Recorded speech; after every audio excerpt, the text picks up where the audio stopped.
चूनर धानी धानी भूल जाते हैं, पुरवा की रवानी भूल जाते हैं। रेल पे समाजवादियों ने शानदार स्वागत किया और समाजवादी पार्टी 43 सीटों पे गठबंधन के 43 सांसद जीतते हैं और यूपी से भाजपा को नस्तो नाबूद कर देते हैं और यूपी से हटाने का काम करते हैं। आपकी जीतू कश्यप, तुमने वो काम करके दिखाया है, सरकार को वो आईना दिखाया है, मुंह पे काली पोतने का सरकार पे काम किया है कि वो महिलाओं के साथ जो शोषण कर रही है जब से सत्ता में आई है।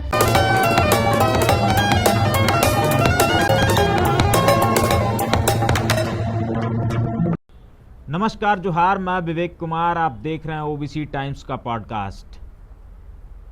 उत्तर प्रदेश में छात्र परेशान हैं। फीस वृद्धि का मामला हो या छात्र संघ बहाली का मामला हो, उत्तर प्रदेश में आखिरी बार चुनाव 2018 में हुआ था।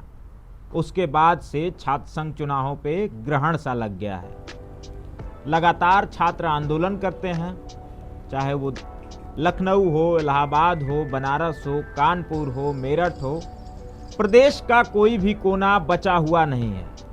लगातार आंदोलन देखने को मिल रहे हैं आपको, और खास करके समाजवादी पार्टी इस मुद्दे पर काफ़ी एक्टिव मोड में नज़र आती है। समाजवादी पार्टी के जो तमाम छात्र नेता हैं वो आए दिन सड़कों पे दिखाई देते हैं। छात्र संघ बहाली को लेकर के धरना प्रदर्शन, आंदोलन, जेल भरो आंदोलन, तमाम तरीके के आंदोलन करते हुए दिखते हैं।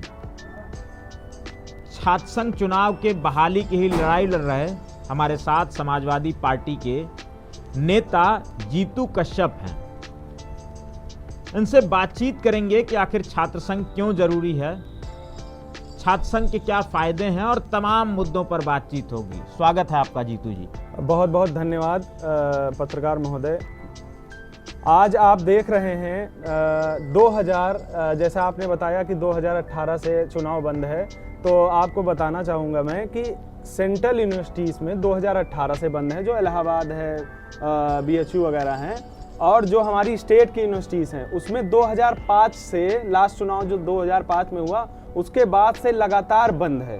और हम समाजवादी पार्टी के जो नेता हैं, युवा नेता हैं, छात्र नेता हैं, ये लोग लगातार छात्र संघ बहाली को लेकर 2005 से आंदोलनरत हैं। इससे पहले आपने देखा होगा 1989 में जब छात्र संघ बहाली को लेकर लखनऊ विश्वविद्यालय में हम लोग छात्र संघ बहाली को लेकर वीसी का घेराव करते हैं, वीसी के आवास का घेराव करते हैं, तो वीसी छात्र संघ छात्र हॉस्टल खाली करने का आदेश दे देता है। तो हम लोग उस विरोध में बैठे थे कि छात्र संघ बहाल करो, तो छात्र संघ बहाल ना करना और बब्बरता दिखाने के उसमें वीसी ने हम लोगों के हॉस्टल खाली कराना चालू कर दिया। तो उस समय आदरणीय नेता, श्रद्धेय नेता आदरणीय मुलायम सिंह यादव जी ने अपनी जो बाराबंकी से क्रांति यात्रा निकाली थी, समाजवादी क्रांति यात्रा 1989 में निकाली थी, उसको लेकर लखनऊ विश्वविद्यालय आ गए।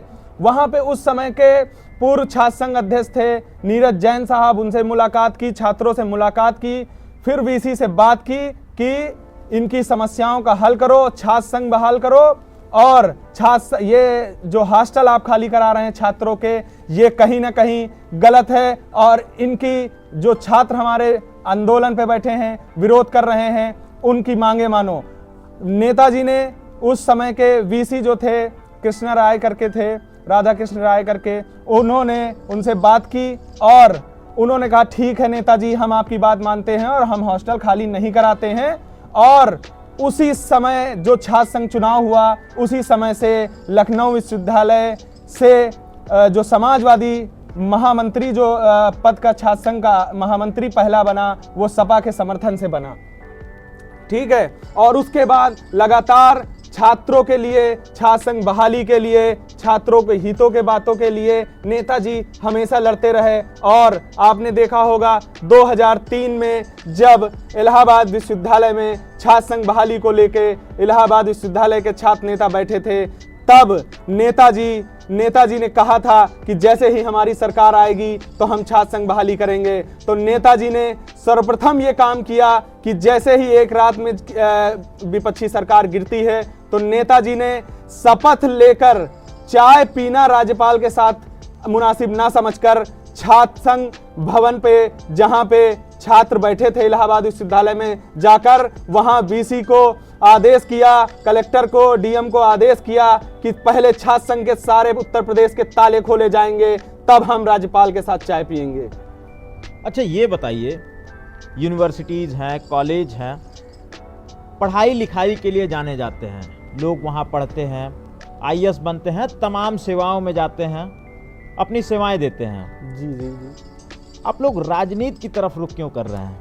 राजनीति की तरफ रुख इसलिए कर रहे हैं क्योंकि छात्र राजनीति वो राजनीति है जिससे गरीब, दलित, पिछड़े, किसान का बच्चा जो गरीब परिवार से आता है, आपने देखा होगा इससे पहले जब हम 1990 से पहले की 92 से पहले की बात करेंगे, जब कांग्रेस चरम पे थी, कांग्रेस सालों से सत्ता पे थी और काबिज थी, और आप मानेंगे नहीं कि दलित, पिछड़े, अल्पसंख्यक समाज के लोगों का वो हाल था कि खटिया पे नहीं बैठने दिया जाता था। तब उस दौर में हमारे जय नारायण जी, लोहिया जी और नेताजी ने और काशीराम जी ने मिलके एक संपूर्ण क्रांति का नारा दिया था और कांग्रेस मुक्त भारत का सपना, जो कांग्रेस मुक्त सरकार, जो गैर कांग्रेसी सरकार पहली अगर किसी ने बनाई थी तो वो नेताजी और काशीराम जी और लोहिया जी और जेपी नारायण के संघर्षों की देन थी कि पिछड़ों का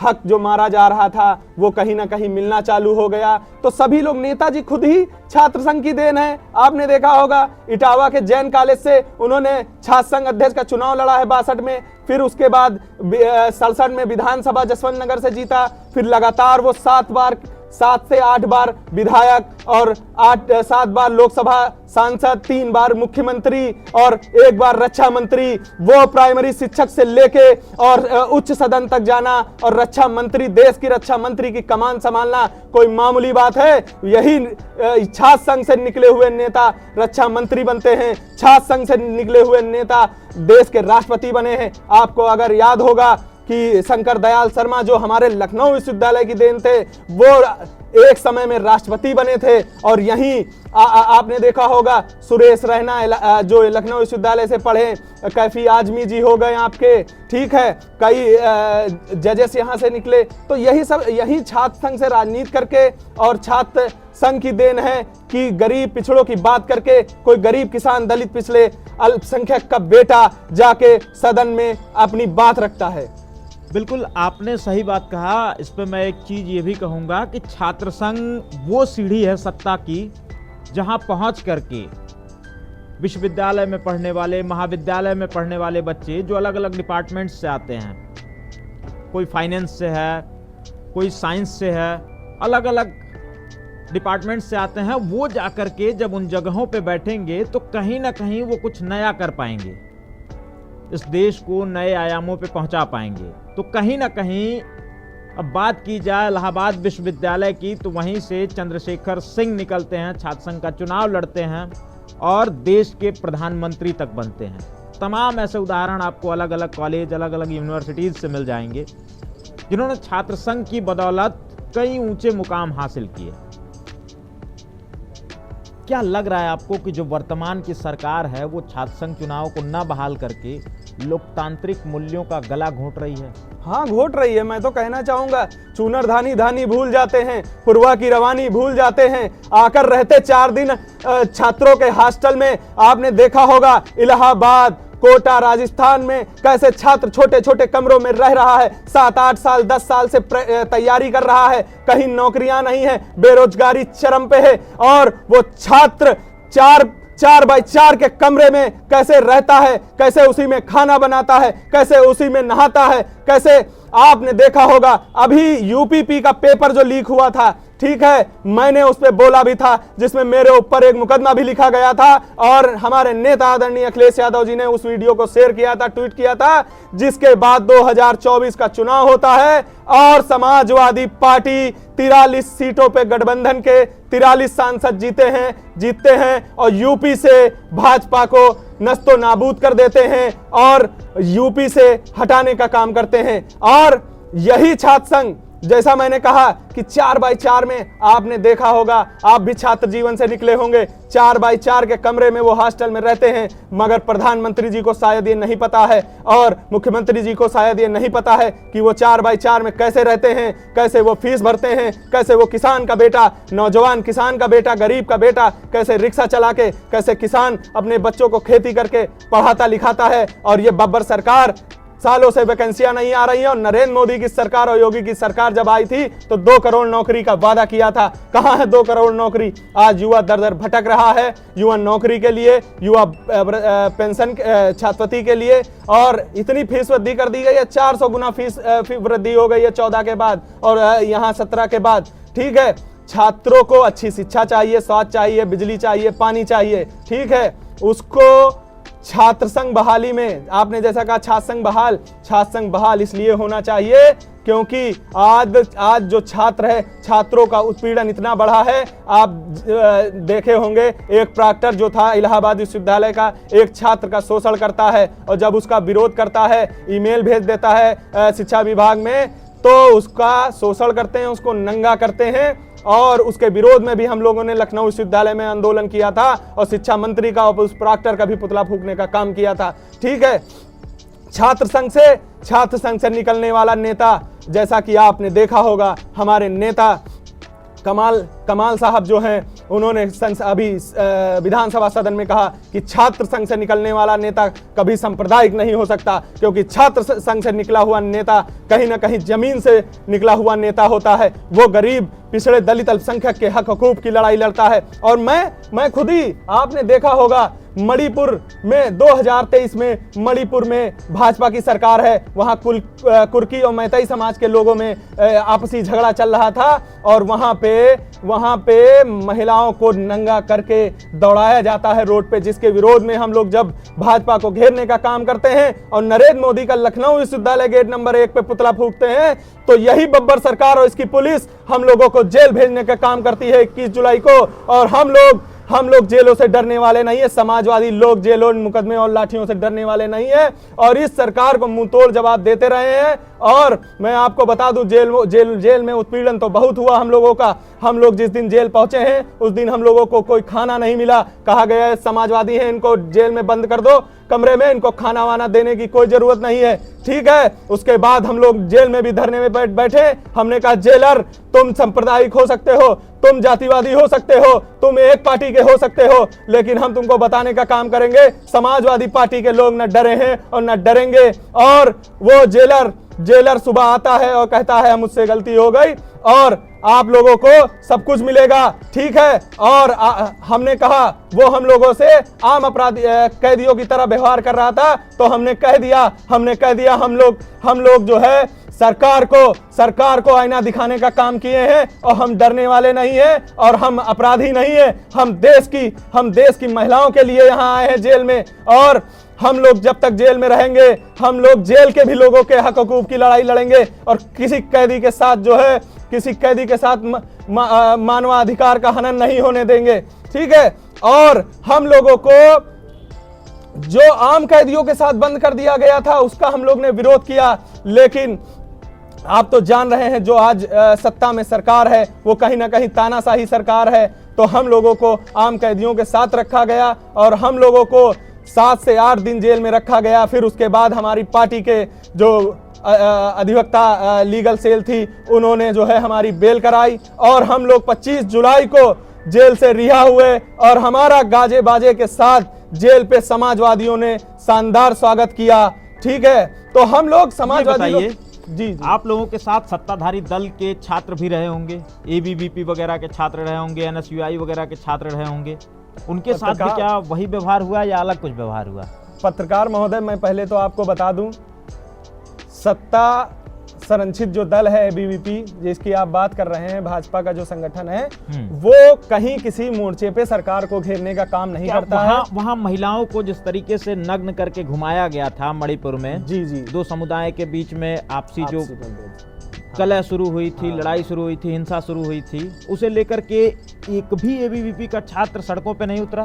कोई छात्र सड़कों पे नहीं उतरा। यहां तक कि आप मानेंगे नहीं कि जब हम लोग जेल से छूटे हैं तो महिलाओं ने, जो महिला हमारी समाजवादी पार्टी की हैं, पूजा शुक्ला जी, उन्होंने हमारे घर पे आके हमारे जहां मैं उतरा हूं जैसे ही गाड़ी से, उन्होंने फूल माला से और मिठाई करके स्वागत किया कि जीतू कश्यप तुमने वो काम करके दिखाया है, सरकार को वो आईना दिखाया है, मुंह पे कालिक पोतने का सरकार पे काम किया है कि वो महिलाओं के साथ जो शोषण कर रही है जब से सत्ता में आई है। आप सोचिए 2 साल से 1.5 साल से मणिपुर जल रहा था और ना ही वहां के मुख्यमंत्री ने इस्तीफा दिया था और ना ही भाजपा के जो प्रधानमंत्री हैं वो विदेश चले जाते हैं और वहां की जब हम लोग विरोध करते हैं तो उस पर कोई भी जवाब देने का काम नहीं करते हैं और उसके बाद कई सालों तक जब विरोध चलता रहता है तब उनके मुख्यमंत्री इस्तीफा देते हैं 1.5-2 सालों के बाद। और जैसा कहा एबीवीपी और अन्य संगठन एनएसयूआई वगैरह तो हम लोग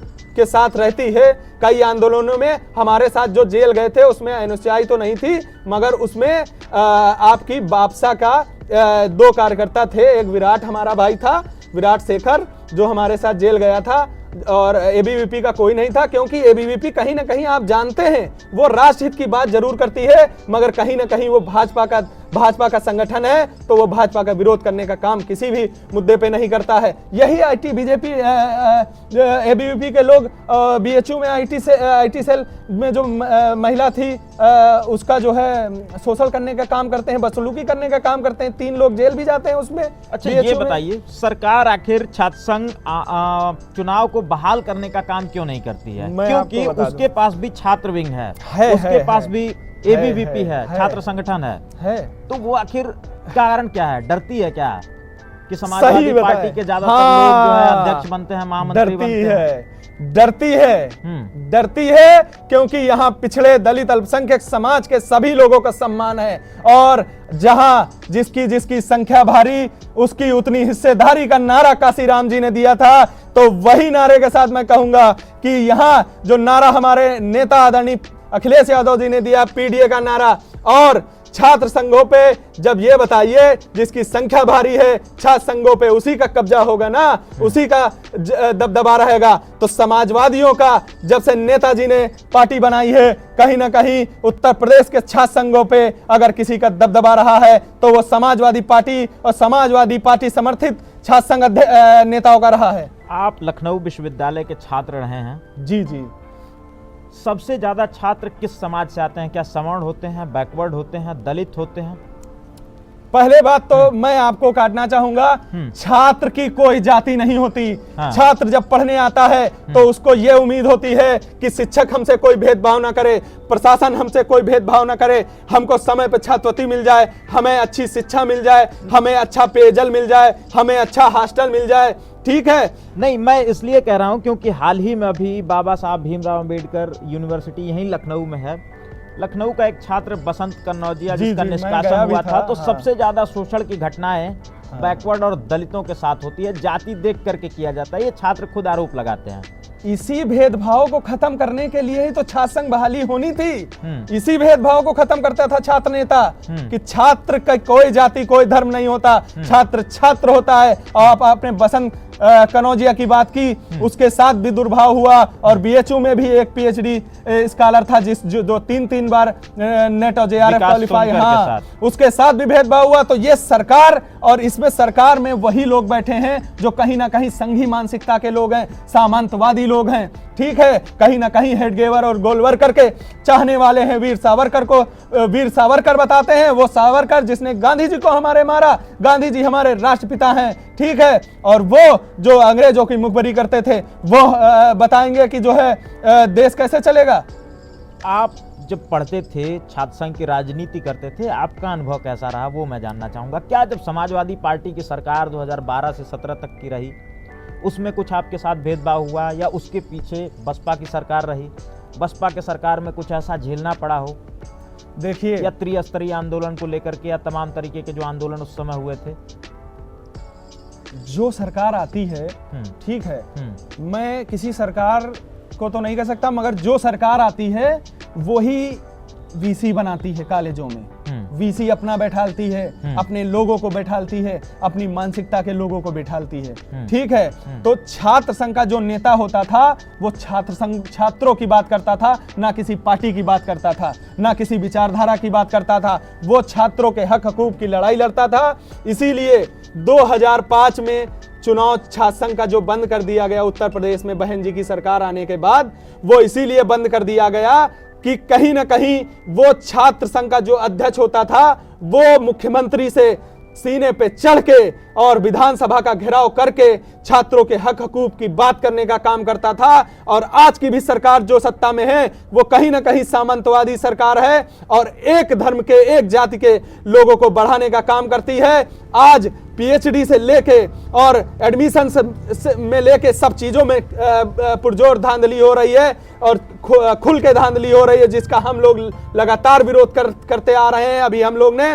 पीएचडी एडमिशंस में भी विरोध किया, जिसमें पार्शलिटी नहीं थी, ओबीसी का आरक्षण कहीं ना कहीं मारा जा रहा था, हमने उसका भी विरोध किया।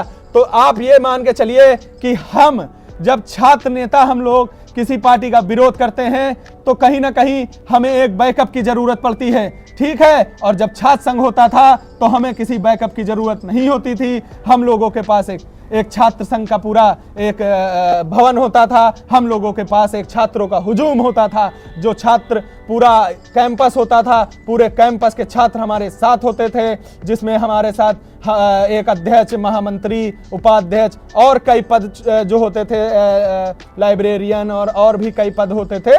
जो हम लोग का एक संगठन होता था वो कहीं ना कहीं जो प्रशासन के लोग थे, वीसी, प्रॉक्टर, जो अपने मनमाने फीस बढ़ा देते थे। कभी पेपर में जैसे अभी हम लोगों ने विरोध किया था, उसमें ये लोग 3 घंटे की सीमा को बढ़ा के जो पेपर होता था उसको घटा के 2.5 घंटे कर दिए, ठीक है। और उसमें जो एग्जाम में 5 क्वेश्चन आते थे उसको 4 कर दिए। हम लोग जब विरोध करते हैं तो वो कहते हैं कि हमने एक क्वेश्चन भी तो कम कर दिया। ये बताइए, 5 क्वेश्चन आदमी 3 घंटे में करता है और एक क्वेश्चन कम कर दिया, आधा घंटा कम कर दिया। हमने कहा ना आप क्वेश्चन कम करिए, ना आप समय कम करिए, क्या जरूरत है। तो कहने लगे हमें कई पेपर एक साथ कराने, एक एक दिन में 3 पाली बिठानी है। हमने कहा ये आप समझिए, मगर छात्र 5 क्वेश्चन 3 घंटे में ही करेगा और ये आपको मानना पड़ेगा। तब हम लोगों ने 2-3 बार जब आंदोलन किया, तब प्रॉक्टर और परीक्षा नियंत्रक ने समय को बढ़ाने का काम किया और क्वेश्चन को कम करने का काम किया, ठीक है। ये बताइए, अब वर्तमान सरकार पे खूब हमलावर हैं, खूब उसकी धज्जियां उड़ा रहे हैं। आप कह रहे हैं कि सरकार ने ये किया, इस बात का डर है इसलिए जो है छात्र संघ चुनाव बहाली नहीं करवा रही है सरकार। लेकिन समाजवादी पार्टी की जब सरकार हुआ करती थी तो मुझे याद है 2012-13 में जब त्रिस्तरीय आरक्षण को लेकर के आंदोलन चला करता था, उस समय समाजवादी पार्टी की सरकार थी, अखिलेश यादव जी मुख्यमंत्री थे। उस समय सबसे ज़्यादा जो सड़कों पे संघर्ष लोग कर रहे थे वो पिछड़े और दलित समुदाय के लोग थे और लाठियां खूब बरसती थी उन पे। आप 12 से 17 की बात कर रहे हैं, 12-13 की बात कर रहे हैं, ठीक है। लाठी समाजवादी सरकार में चलती ही नहीं थी। उसमें अगर कोई विरोध करता था तमाम ऐसे तो छात्र सुनवाई होती थी, तमाम ऐसे छात्र नेता रहे हैं। अगर बात किया जाए तो कांग्रेस में भी कुछ नेता हैं। अभी ओबीसी कांग्रेस उत्तर प्रदेश के अध्यक्ष मनोज यादव हैं, अजीत यादव हैं जो समाजवादी पार्टी के ही प्रवक्ता हैं, जी। दिनेश यादव हैं जो समाजवादी पार्टी में ही हैं। तमाम ऐसे नाम मैं आपको गिना सकता हूँ, एक लंबी लिस्ट है जिन लोगों ने लाठियां खाई हैं उस समय। अखिलेश यादव की उस गलत नीति का विरोध उन लोगों ने किया था। देखिए, जो भी नीतियां होती हैं वो सरकार बनाती है, ठीक है। अगर उसमें कुछ कमियां हैं तो उसका छात्र और भी जो समाज के लोग हैं, सामाजिक लोग हैं, उसका विरोध करते हैं, ठीक है। तो उनमें जो चीजें गड़बड़ हैं, अनियमितताएं पाई गई हैं, उनको हटाया जाता है, ठीक है। आज जो सरकार है, वर्तमान में जो सरकार है, वो चाहे अल्पसंख्यक समाज को रोड पे बिठाने का काम किया। आपने देखा होगा CA NRC के नाम पे हमारे अल्पसंख्यक भाई 3 से 4 महीने 5 महीने बैठे रहे, उन पे झूठे मुकदमे लिखे गए, उनको जेल भेजा गया, उनसे प्रमाण मांगा जा रहा था। आप ये बताइए, आजादी के लड़ाई में हिंदू मुस्लिम एक साथ लड़ रहे थे, और 1857 की क्रांति में जब अंग्रेजों का विरोध उलेमा और हमारे जो है मुस्लिम समाज के लोग कर रहे थे, तो 1857 की क्रांति में अंग्रेजों के जनरल ने कहा कि तुम लोग पीछे हट जाओ, नहीं तुमको कुचलवा देंगे और तुमको पेड़ों पे टंगवा देंगे पूरे भारत के। तो उन्होंने उलेमाओं ने कहा कि हम भारत के लिए अपनी जान कुर्बान करना अच्छा समझेंगे, मगर हम पीछे नहीं हटने वाले। और वो दिन था कि 1857 की क्रांति में उलेमाओं ने हंसते हुए अपने सर कलम करा लिए, और वो अंग्रेज जो ब्रिटिश शासन था उसने कहीं ना कहीं उलेमाओं को मारने का काम किया। आप उस कौम से बात करते हैं जिसमें जो है आपने देखा होगा कि जब जलियांवाला बाग हत्याकांड हुआ तो जनरल ओडायर ने कहा कि जो है ये पठान भाग रहे थे, ठीक है, हमने इन पे गोली चला दी। तो आपके गफूर खान जी ने कहा कि अगर किसी पठान के पीठ पे गोली मिल जाएगी, गोली लगी हुई मिल जाएगी, तो हम आजादी के संग्राम से वापस ले लेंगे। 72 दिन तक पोस्टमार्टम चला था, ठीक है, एक भी पठान के जो है पीठ पे गोली नहीं मिली थी, सबके सीने पे गोली मिली थी। ये आज हो या पिछले समय की बात हो, जब अंग्रेजों से हमारी लड़ाई चल रही थी, कहीं ना कहीं मुस्लिम हिंदू समुदाय के लोग मिलजुल कर भारत की अखंडता एकता को बचाने का काम किए हैं और इस देश को भी आजाद कराने का काम किए हैं। अच्छा, ये बताइए जीतू जी, आप कश्यप हैं, अब क्या लगता है 2027 में अब क्या होगा आगे? क्योंकि छात्र संघ चुनाव तो बहाल हुआ नहीं है, छात्र नेता एक तरीके से पैदा होना बंद हो गए हैं, अब जो होते हैं वो नेता होते हैं, इस दल के उस दल के तमाम तरीके से। 2027 के चुनाव में क्या लगता है कि जो छात्र हैं, जो राजनीति से नहीं जुड़े हैं, उनका क्या असर रहेगा इस बार के चुनाव में? किस तरफ जाएंगे, क्या करेंगे, कुछ निर्णायक भूमिका में होंगे वो? 2012 से 17 में जब समाजवादी सरकार आई तो आपको महोदय याद होगा कि वह हमारे नेता आदरणीय अखिलेश यादव जी पहली बार मुख्यमंत्री जब बने 2012 से 17 में, तो उन्होंने अनन्य योजनाएं, आप देख रहे होंगे पीछे जो हमारे रिवर फ्रंट बना है, ये हमारे नेता आदरणीय अखिलेश यादव की सोच है। और आप छात्रों की बात करते हैं, छात्रों को, महिलाओं को कन्या विद्या धन देना हो, चाहे उनको लैपटॉप देना हो, चाहे उनको जो है अच्छी शिक्षा के लिए बाहर भेजने का स्कॉलरशिप देना हो, ठीक है, और चाहे माइनॉरिटीज़ के लिए जो है छात्रवृत्ति का अलग वो बनाया गया था, ठीक है। और आपने देखा होगा आगरा एक्सप्रेसवे बनाया, ठीक, कामधेनु योजना, इकाना स्टेडियम, अंतर्राष्ट्रीय इकाना स्टेडियम बनाने का काम किया। पहले लखनऊ के लोग कहीं ना कहीं बाहर जाते थे, यूपी के बाहर, देश के बाहर मैच देखने, अंतर्राष्ट्रीय इकाना स्टेडियम बनाया, ठीक है। 500 टन के अमूल और पराग का प्लांट बनाया, ठीक है। एक हमारे नेता की सोच थी, आगे की सोच थी, उन्होंने कैंसर हॉस्पिटल बनाया, पूरे उत्तर प्रदेश में हर शहर को ट्रामा सेंटर बनाने का आदेश दिया, जो बन के खड़े हैं। और आज की जो बब्बर सरकार है, उनमें कहीं डॉक्टर और कहीं भी उनको संचालन करने का काम नहीं कर रही है, ठीक है। तो हमारे नेता का विजन छात्रों के प्रति, आपने देखा होगा कि मेट्रो जो हमारे अमौसी से स्टार्ट होके और मुंशी पुलिया तक गई थी, तो वो मेट्रो आज भी वहीं तक है। और आज सरकार को 10 साल होने वाले हैं, कहीं भी मेट्रो का एक स्टेशन नहीं बढ़ा है। हमारे नेता का जो विजन है वो एकदम अलग है। आपने देखा होगा घंटा घर जो एकदम कूड़ा कबाड़ा बना रहता था, उसके सौंदर्यीकरण का काम किया, और आज ये सरकार उसके नाम पे पैसा वसूल रही है। वहां पे फूड वैली खोल दिया, वहां लोग घूमने इसीलिए जाते हैं कि हमारे नेता ने उसका सौंदर्यीकरण कराया था, ठीक है। तो ऐसी अनन्य योजना हमारे नेता आदरणीय अखिलेश यादव जी ने दी। और आप छात्र संघ की बात करते हैं, हमारे नेता ने जब छात्र संघ की बात हुई, जब सरकार आई, तो 2014 में छात्र संघ बहाली का आदेश दे दिया था, ठीक है। लेकिन वहां यूनिवर्सिटी के ही एक छात्र जो हेमंत सिंह थे, उन्होंने कोर्ट जाके उस पे स्टे लगा दिया उतनी टाइम के लिए, और वही मामला उतनी टाइम के लिए बना रहा। फिर उसके बाद 17 चुनाव आ गया तो उसमें टल गया। हमारे नेता आदरणीय अखिलेश यादव जी ने वादा किया है कि सबसे पहले जब उत्तर प्रदेश में हमारी सरकार आएगी, समाजवादियों की सरकार आएगी, तो छात्र संघ बहाली करने का काम करेंगे और युवाओं को फिर से हम अनन्य योजनाएं, लैपटॉप और अनन्य चीजें वितरण करने का काम करेंगे और हम लखनऊ को और उत्तर प्रदेश को संवारने का काम करेंगे। अच्छा, ये बताइए, छात्र जीवन में आप थे, उसके बाद आपने जब राजनीतिक सफर की शुरुआत की तो सबसे पहली प्राथमिकता आपकी क्या थी? क्यों आप समाजवादी पार्टी में आए, या इससे पहले कोई और भी दल आपने ज्वाइन किया था? देखिए, समाजवादी पार्टी में मैं इसलिए आया क्योंकि समाजवादी पार्टी में जो चीजें मैंने देखी कि समाजवादी पार्टी में ना जाति, ना धर्म, ना किसी रंग भेद का भेदभाव है। यहाँ पे सभी वर्गों को सम्मान से देखा जाता है, यहाँ सभी को समान माना जाता है, ठीक है। और यहाँ सभी को संघर्ष के दम पे तोला जाता है। आपने देखा होगा, मैं जेल से छूटा हूं, जब मिलने गया हूं तो उन्होंने बधाई दी है और कहा बहुत शानदार काम किया।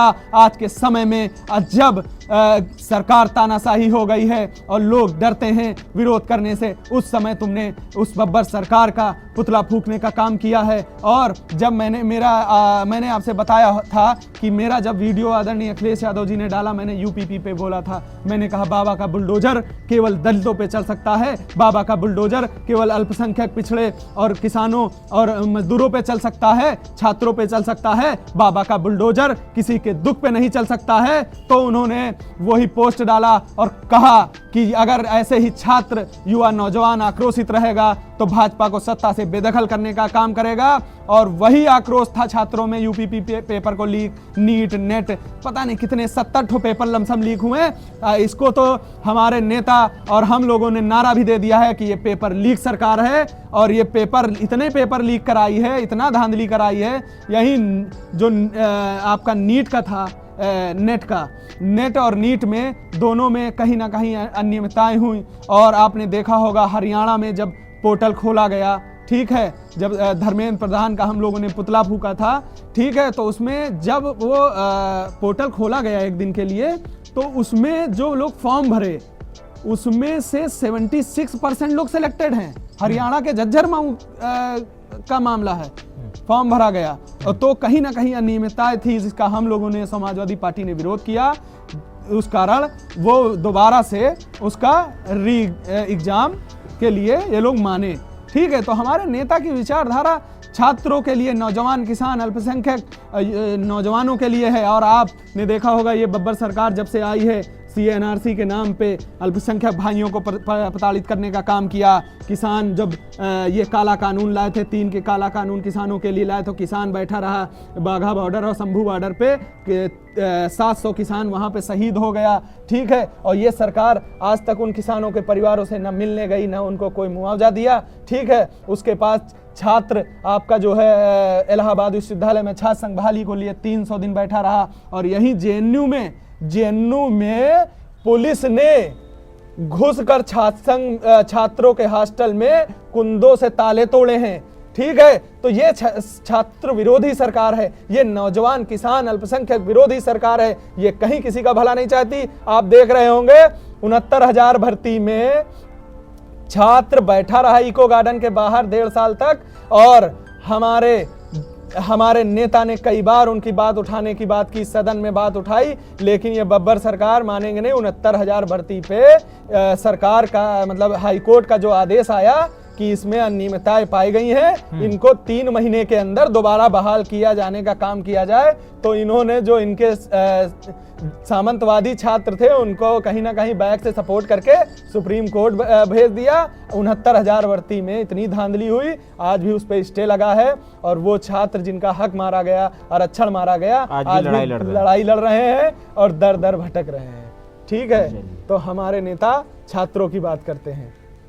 चलिए, ये जीतू कश्यप जी थे, लखनऊ विश्वविद्यालय के छात्र नेता रहे हैं, समाजवादी पार्टी में राजनीति कर रहे हैं।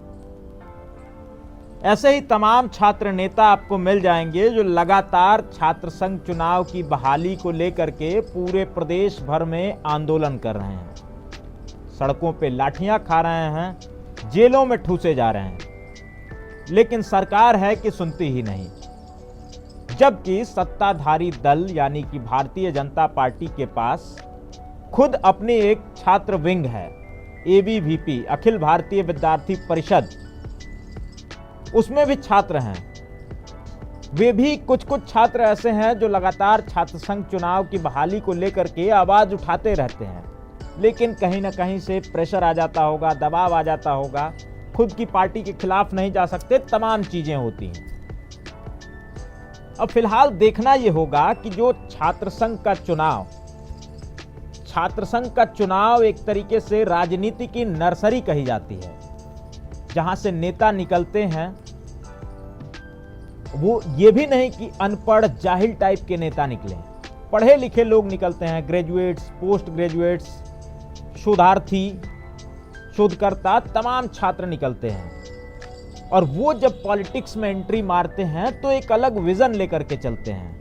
वो डेवलपमेंट की बात करते हैं, बदलाव की बात करते हैं, चीजों को और बेहतर ढंग से कैसे किया जा सकता है, इन सब मुद्दों पे बातचीत करते हैं। अब जब छात्र संघ का चुनाव ही बंद कर दिया जाएगा तो क्या ऐसे लोग आगे आकर के राजनीति में प्रतिनिधित्व कर पाएंगे, लोगों की समस्याओं का समाधान कर पाएंगे? राष्ट्रीय अंतर्राष्ट्रीय मुद्दों की समझ रखने वाले आज के समय में इस प्रदेश की सदन में या देश की सबसे उच्चतम सदन में कितने नेता हैं? सबसे बड़ा सवाल है अब सरकार इस पे क्या करेगी, सरकार की क्या मंशा है, वो तो सरकार ही जाने। आखिर छात्र संघ क्यों बहाल नहीं किया जा रहा है, इस पर भी आए दिन लगातार तमाम विपक्षी पार्टियां सवाल खड़े करती रहती हैं। कहीं ना कहीं लोकतांत्रिक मूल्यों का गला घोंटा जा रहा है, छात्रों का जो अधिकार है उसका हनन किया जा रहा है। लगातार विपक्षी दल के नेता ये सवाल सदन में उठाते रहते हैं, पूछते रहते हैं। फिलहाल देखना ये होगा कि क्या इन संघर्ष करने वाले छात्रों का संघर्ष रंग लाता है। ये जो लड़ाई लड़ रहे हैं, क्या उस लड़ाई में इन्हें जीत मिलती है? देखना होगा फिलहाल सरकार क्या करती है। इस पॉडकास्ट के बारे में आपका क्या सोचना है, कमेंट्स के माध्यम से बताइएगा। हम जल्दी मिलेंगे अगली वीडियो में, तब तक के लिए नमस्कार, जोहार।